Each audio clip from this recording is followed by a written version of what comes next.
Refractive index को small N से show करते हैं, ये इसका सिंबल है, आप भी अपनी नोटबुक में रिफ्रैक्टिव इंडेक्स के बराबर में स्मॉल एन लिखते हैं। रिफ्रैक्टिव इंडेक्स होता क्या है, क्यों इस क्वांटिटी की साइंटिस्ट को ज़रूरत पड़ी और इससे क्या पता चलता है, इसकी क्या एप्लीकेशन है, वो सब हम डिस्कस करने वाले हैं। फिर हम देखेंगे कि इसके ऊपर क्वेश्चंस कैसे आते हैं। ओके, सो ध्यान से समझने की कोशिश करेंगे इस टॉपिक को। हमें पता है जब लाइट रे एक मीडियम से दूसरे मीडियम में ट्रेवल करती है तो उसकी स्पीड चेंज होती है। स्पीड चेंज होने की वजह से लाइट रे क्या कर जाती है, बेंड। उसी बेंडिंग ऑफ लाइट को क्या बोलते हैं, रिफ्रैक्शन ऑफ लाइट, राइट। अब साइंटिस्ट के पास एक क्वेश्चन आया कि भाई कितना बेंड करेगी। ज़रूरी थोड़ी ना है कि सारे मीडियम सेम लेवल पर बेंडिंग करेंगे, कोई ज़्यादा बेंड करेगा, कोई कम बेंड करेगा। लाइट रे अगर एयर से वाटर में जाएगी तो अलग लेवल पर बेंड होगी। लाइट रे अगर एयर से ऑयल में जाएगी, केरोसिन ऑयल में जाएगी या पेट्रोल में जाएगी या डायमंड में जाएगी तो अलग लेवल पर बेंडिंग होगी। किसी में ज़्यादा बेंडिंग होगी और किसी में कम बेंडिंग होगी, डिपेंड करता है स्पीड में कितना चेंज आ रहा है, ठीक है।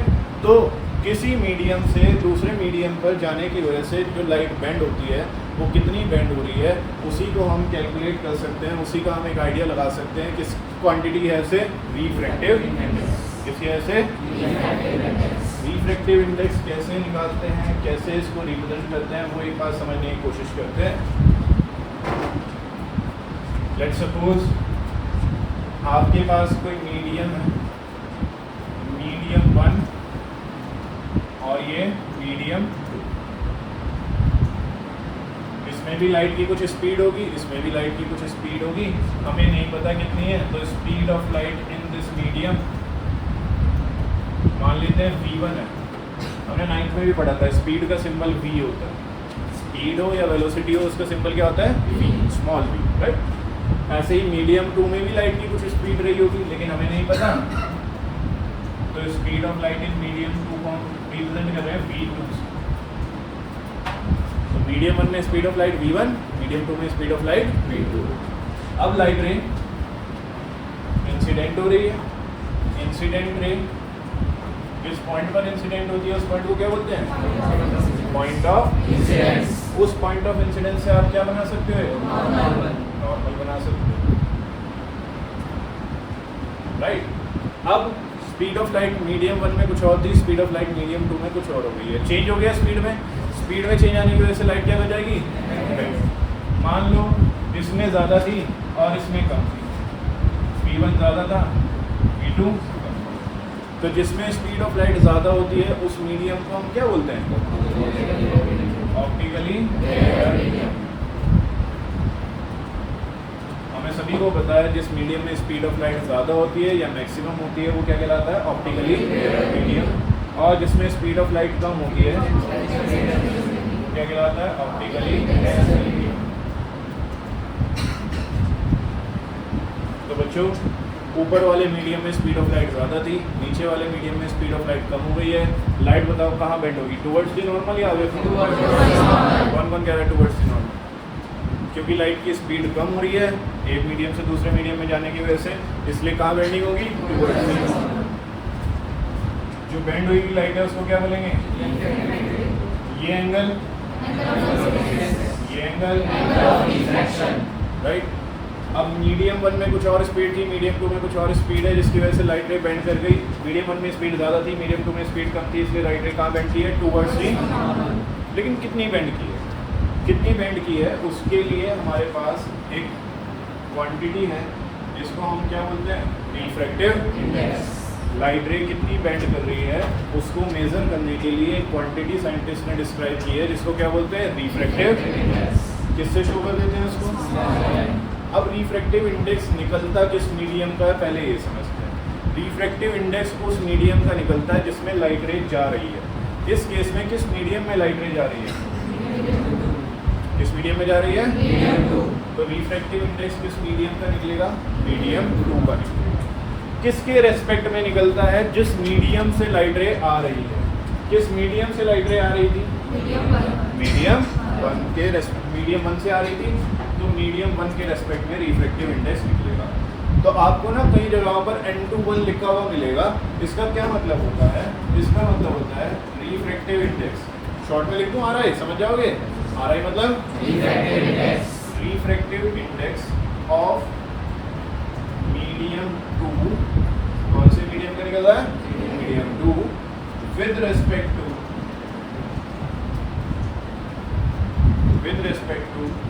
मीडियम, किसके रेस्पेक्ट में? मीडियम 1। अभी सिर्फ इतना समझो कि रिफ्रैक्टिव इंडेक्स एक ऐसी क्वांटिटी है जिससे हम ये अंदाज़ा लगा सकते हैं कि लाइट रे कितनी बेंड होगी, कितनी कम बेंड होगी या कितनी ज़्यादा बेंड होगी जब उसका मीडियम चेंज होगा। फिर मैंने आपको ये बताया कि रिफ्रैक्टिव इंडेक्स कौन से मीडियम का निकलता है? जिसमें लाइट रे जा रही है। लाइट रे किस मीडियम में जा रही है? मीडियम 2। किसके रेस्पेक्ट में निकलता है? जिसमें से आ रही है। किसमें से आ रही है? तो N21 अगर कहीं पर लिखा है तो इसका मतलब क्या होगा? Refractive index of medium 2 with respect to medium 1। What do you mean by N21? बोलो एक साथ। Refractive index of medium 2 with respect to medium 1। बोलो एक साथ। Refractive index of medium 2 with respect to medium 1। N21 का मतलब समझ आ गया? और अगर कहीं पर N12 लिखा मिल जाए तो refractive index of medium 1 with respect to medium 2।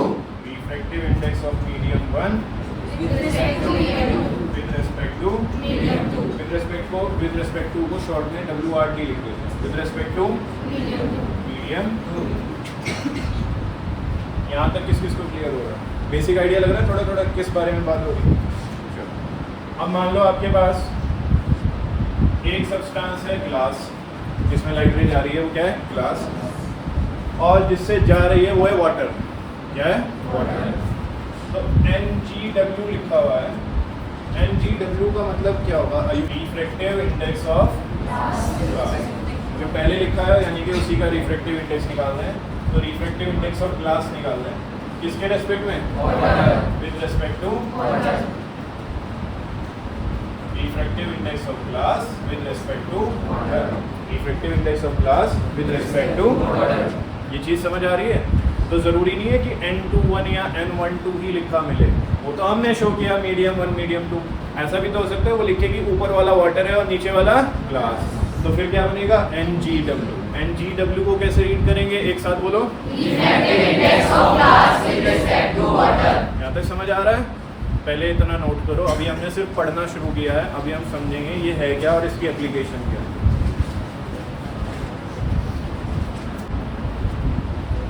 Light ray medium 1 से मीडियम 2 में जा रही थी। Speed of light in medium 1 v1 था। Speed of light in medium 2 v2 था। v1 ज़्यादा था, v2 कम था। इसका मतलब ये रेयर और ये डेंसर मीडियम था। फिर लाइट रे जो आई थी वो स्पीड चेंज होने की वजह से बेंड कर गई थी टूवर्ड्स दी नॉर्थ। ये सब चीज़ें तो हम पढ़ चुके हैं। ओके, अब हमें क्या निकालना है? Refractive index. रिफ्रैक्टिव इंडेक्स किस मीडियम का निकलता है? जिसमें लाइट रे जा रही है। किस मीडियम में लाइट रे जा रही है? मीडियम 2। किस मीडियम से आ रही है? इसको कैसे रीड करोगे? सब लोग बोलो एक साथ। ध्यान रहेगा ये। इसको निकालते कैसे? इसको निकालने का जो फॉर्मूला है वो है speed of light in medium 1 upon speed of light in medium 2। Simple सा फॉर्मूला, हर बार ये लिखना है। Speed of light in medium 1 upon speed of light in medium 2। Speed of light in medium 1 upon speed of light in medium 2। Speed of light in medium 1 क्या है? किसे show कर रहे थे? Speed of light in medium 2 क्या है? तो refractive index का सिंपल सा फॉर्मूला क्या बना? v1 upon v2। तो refractive index of medium 2 with respect to medium 1 का फॉर्मूला क्या है? Speed of light in medium 1 upon speed of light in medium 2। याद रखना, यहाँ 2 पहले आ रहा है 1 बाद में। फॉर्मूला में 1 पहले आएगा 2 बाद, उल्टा हो जाता है बस। तो याद रखने के लिए ट्रिक हो गई एक तरह से कि रिवर्स हो जाएगा। N21 है तो v1 अपॉन v2 हो जाएगा। वहीं अगर N12 होता, अगर N12 होता, पहले तो आयुष ये बताओ इसको रीड कैसे करते हैं N12 को? Refractive index of medium 1 with respect to medium 2। तो अब v1 अपॉन v2 नहीं होगा, अब क्या हो जाएगा? v2 अपॉन v2, उल्टा हो जाएगा। ठीक है, तो अगर n21 बोला है तो v1 अपॉन v2, n12 बोला है तो v2 अपॉन v2। v2 है क्या? Speed of light in medium 2। v1 क्या है? Speed of light in medium 1। अब अभी ध्यान से समझते हैं ना, क्या हो, मैं इन दोनों को मल्टीप्लाई कर दूँ, n21 इंटू n12। n21 को कैसे रीड करोगे? Refractive index of medium 2 with respect to medium 1। n12 को कैसे रीड करोगे? Refractive index of medium 1 with respect to medium 2। n21 का फॉर्मूला क्या है? v1 upon v2। n12 का फॉर्मूला क्या है? v2 upon v1। कुछ कैंसिल हो रहा है, कुछ फिटिंग हो रही है? v1 से v2 से क्या बचेगा? 0 नहीं बचेगा, क्या बचेगा? तो n21 इंटू n12 को मल्टीप्लाई करके क्या आ रहा है? 1। अब ये इधर मल्टीप्लाई में है तो उधर जाकर किस में आ जाएगा? डिवाइड में। तो n21 क्या आ जाएगा? 1 अपॉन n12। तो पेपर में ना MCQ में कई बार रिलेशन पूछ लेते हैं, बताओ क्या रिलेशन है n21 में और n12 में। तो n21 और n12 एक दूसरे का क्या होते हैं? रेसिप्रोकल। क्या होता है एक दूसरे का? रेसिप्रोकल। जरा इतना कॉपी करो, वो डायग्राम तो बना हुआ है, उसको दोबारा बनाने की नीड नहीं है, सिर्फ ये पार्ट सब कॉपी करो। देखो ये डेफिनेशन हो जाएगी रिफ्रैक्टिव इंडेक्स की, NCERT से लिख रहे हैं definition.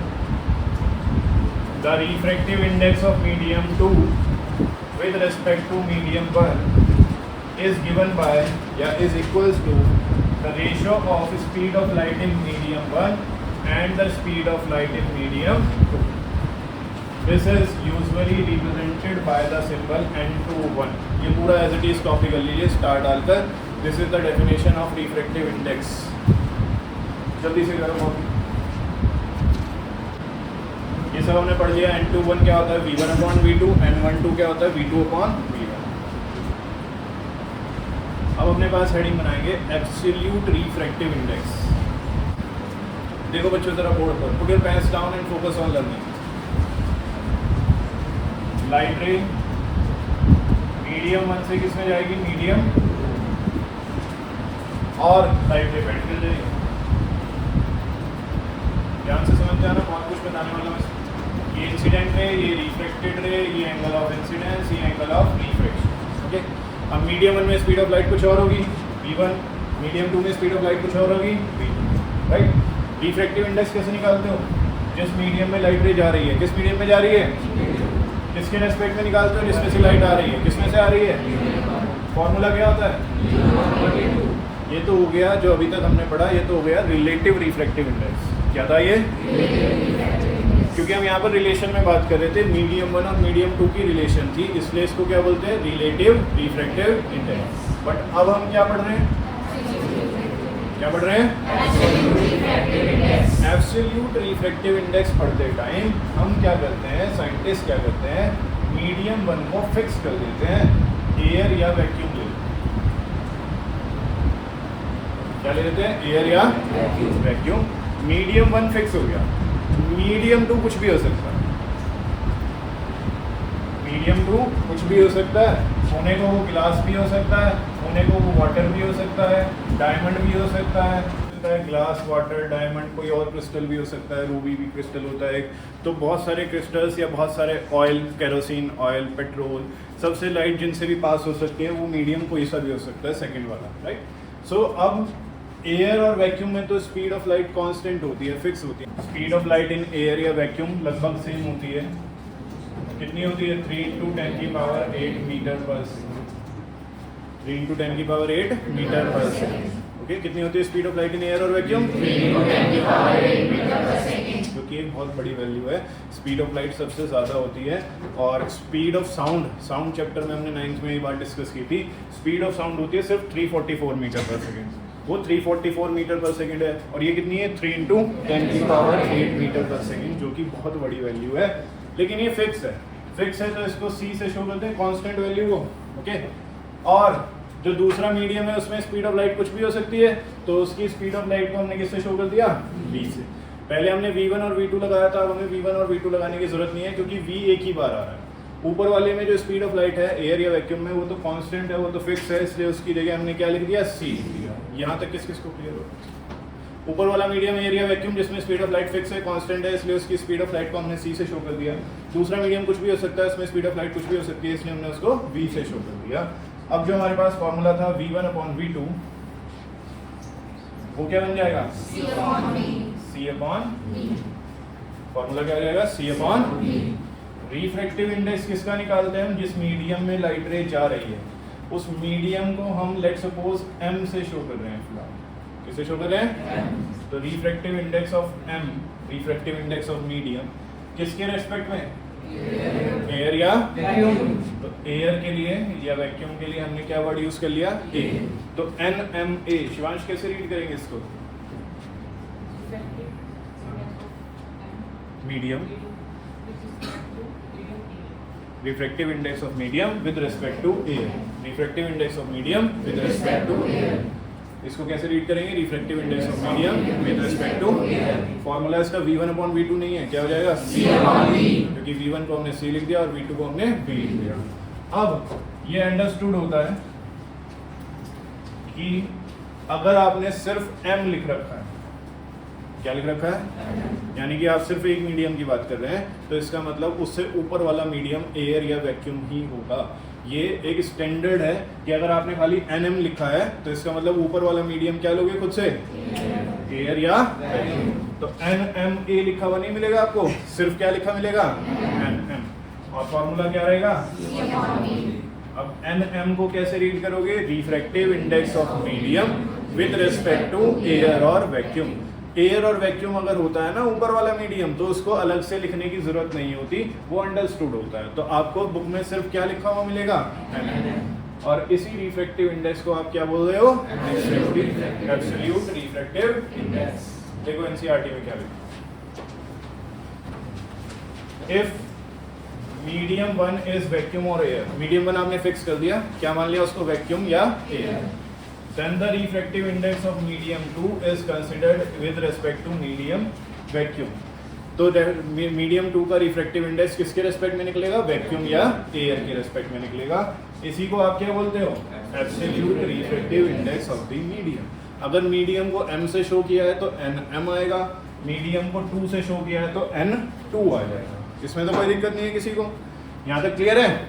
Speed of light in air को किससे रिप्रेजेंट कर रहे हो? c से रिप्रेजेंट कर रहे हो। Speed of light in air is c and speed of light in medium v। किसे शो कर रहे हैं? v से।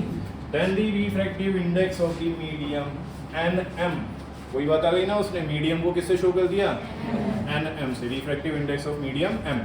m के आगे कुछ नहीं लिखा है, इसका मतलब आगे क्या होगा? एयर और वैक्यूम। तो अंडरस्टूड होना चाहिए, ये अगर कुछ नहीं लिखा है तो इसका मतलब एयर है या फिर वैक्यूम। इज गिवन बाय, इसका फॉर्मूला क्या हो जाएगा? nm का speed of light in air upon speed of light in medium. Formula क्या हो जाएगा? बताओ किस किस को आइडिया लग रहा है? जो हमने पहले पढ़ा था वो था रिलेटिव रिफ्रैक्टिव इंडेक्स, क्योंकि उसमें मीडियम 1 और मीडियम 2 आ रहा था, ठीक है? उसका फॉर्मूला था v1/v2। जो हम अब पढ़ रहे हैं ये एब्सोल्यूट रिफ्रैक्टिव इंडेक्स है। इसमें बस इतना सा चेंज है कि आपने पहला मीडियम फिक्स कर दिया। पहला मीडियम क्या ले लिया?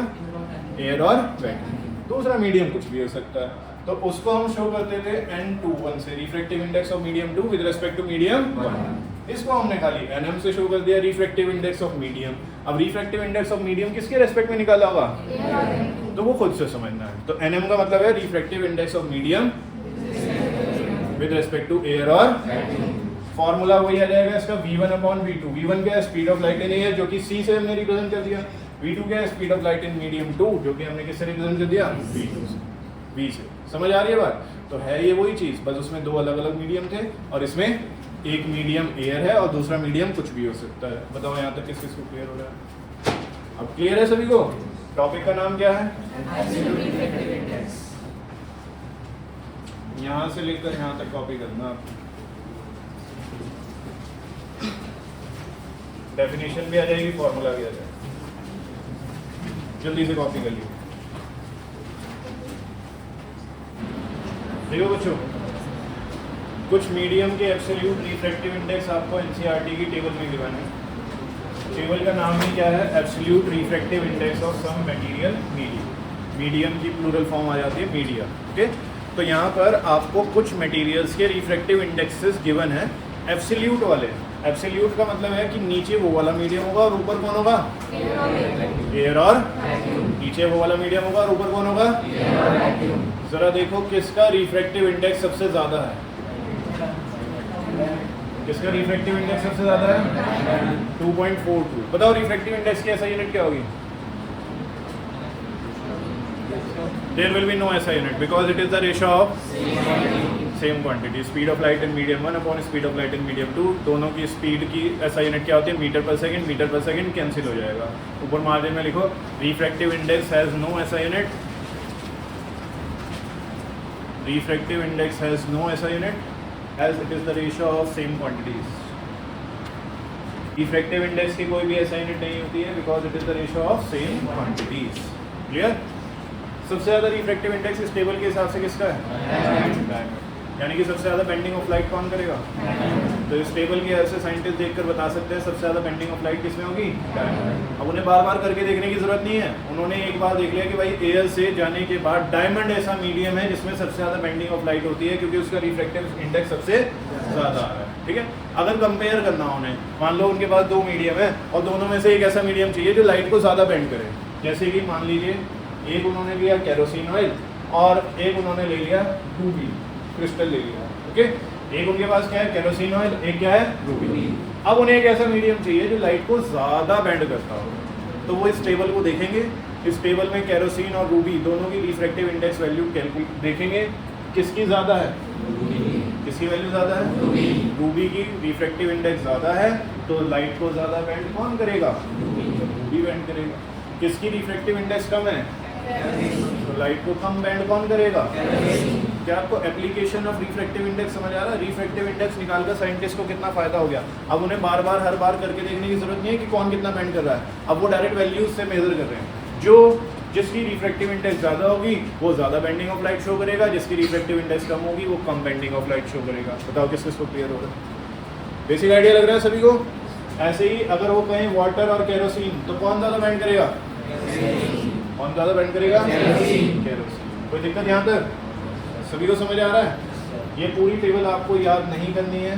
देखो क्या लिखा है, such data are helpful in many places, however you need not memorise the data. आपको ये डाटा मेमोराइज करने की ज़रूरत नहीं है।